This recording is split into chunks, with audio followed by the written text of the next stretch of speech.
Let's hit this quick little immigration segment that we have here. And the reason I want to do it is because I don't like the emails when they're like, Sheila, it's in the YouTube title and you didn't talk about it. Why didn't you talk about it? And then I have to explain what it's like to work with David Menzies to a total stranger. What immigration is at committees, or was it? It was at committee all this week and last week, both at the immigration committee, but also at public safety, because not the out of control immigration is driving up the cost of housing, living, groceries, driving down our wages, and putting a strain on our social safety net. We all know that. It's the law of supply and demand. That's just how it is. More people, same resources, you're going to have longer waits. But also temporary foreign visitors coming to our country are getting here without security checks because they're just coming for a visit. You don't often need a security check for that. And then getting here and filing asylum. Well, now you're already here. Once you file asylum, we are not evicting you. You get to stay until you get your Immigration Review Board hearing, which can be up to 3-4 years down the road.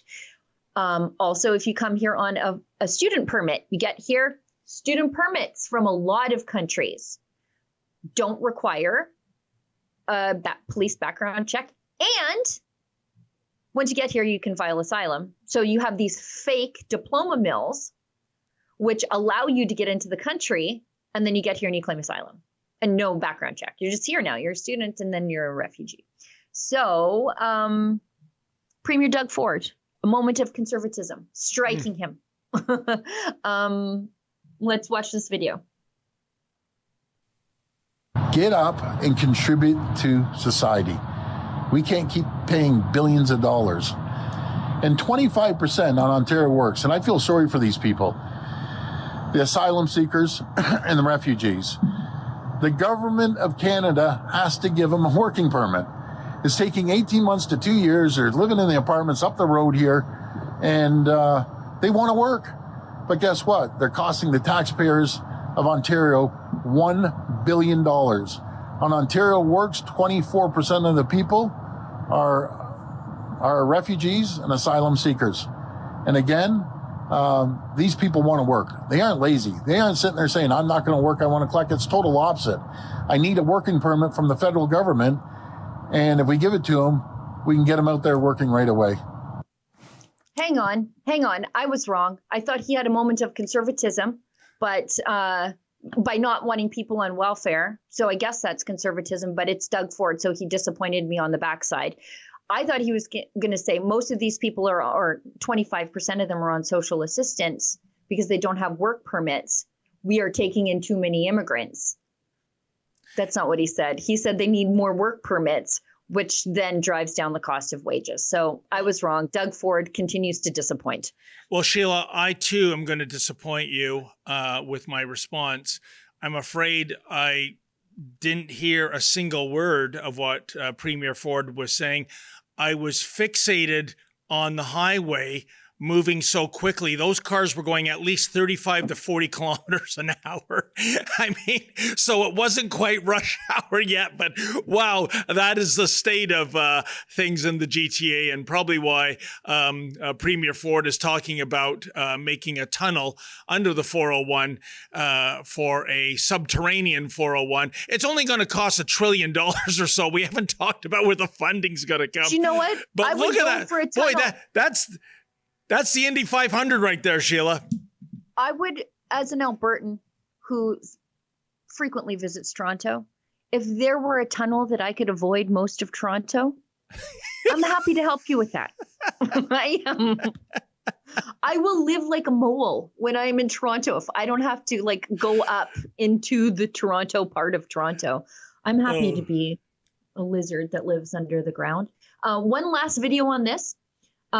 Trudeau responds to data that shows thousands of international students are applying for asylum once they get to Canada, which abuses a loophole that needs to be closed and allows these people to get into Canada without a proper police background check from their country of origin. So let's show this. Last question. On international students, we've found figures that say in 2024, 12,000 international students have applied for asylum in Canada. Mark Miller's expressed concern that that could be a backdoor, an international student visa is a backdoor to apply for asylum in Canada. Are you concerned about that issue? Yes. Quite frankly, we need to make sure that Canada continues to be a place that welcomes in people who are fleeing violence, terrorism, that no longer have protection of their state. That's what a refugee is. That's what an asylum seeker is. We need to continue to be a place in the world that understands not just that it's a moral and appropriate thing to do to welcome in people who have no state, no protections in the country in which they currently live, but it is also good for Canada. And we have seen over the past many decades Canada thrive because of people fleeing violence and persecution. But our capacity to do that means we need to properly be able to identify who needs most help, who is there as a true asylum seeker, and use other people using the asylum path as a shortcut to gain Canadian permanent residency or citizenship is something that we need to continue to push back against. And that's why we are defending Canada's openness as a country by ensuring rigorous processes that are fair and respected. That's how Canadians will remain confident in being a country that is open to people around the world at a time where many around the world are turning backwards. Those rigorous processes, is your government considering strengthening them, considering it is easier to get an international student visa relative to PR or other kind of visas? Well, we've actually taken a number of steps because we saw over the past years both post-secondary education institutions and the provinces allow for a far greater number of international students than the institutions or the communities that they're part of could actually hold. And that is why we have made significant steps to make sure that both the absorption capacity of these international students in the communities in which they live is respected, but also we were seeing, unfortunately, a lot of international students being exploited in Canada instead of getting the education and the opportunities that they came to our country for. So making sure that the system is rigorous continues to be a significant priority for us. That's enough of him. That's enough, Sheila, of him. You know, I started responding to emails. Listening. You know, I hate to be a stickler for details, but can anyone point out in our Constitution where it's incumbent upon us to grant citizenship to illegal aliens and international students and temporary workers and assorted other migrants? Why is this the bailiwick of Canada? And I am not anti-immigration, but I am anti-unsustainable immigration numbers. And that's what's happened in the last few years. We've already had a housing crisis before this malarkey started. For decades, we've had a healthcare crisis. And how does heaping on millions more people, how does that help things whatsoever? Please educate me. I'm not gonna, because I can't. And besides that, there's the public safety issue. So we've got an ISIS terrorist in this country, came here abusing the temporary resident visitor's visa, got here and then claimed asylum.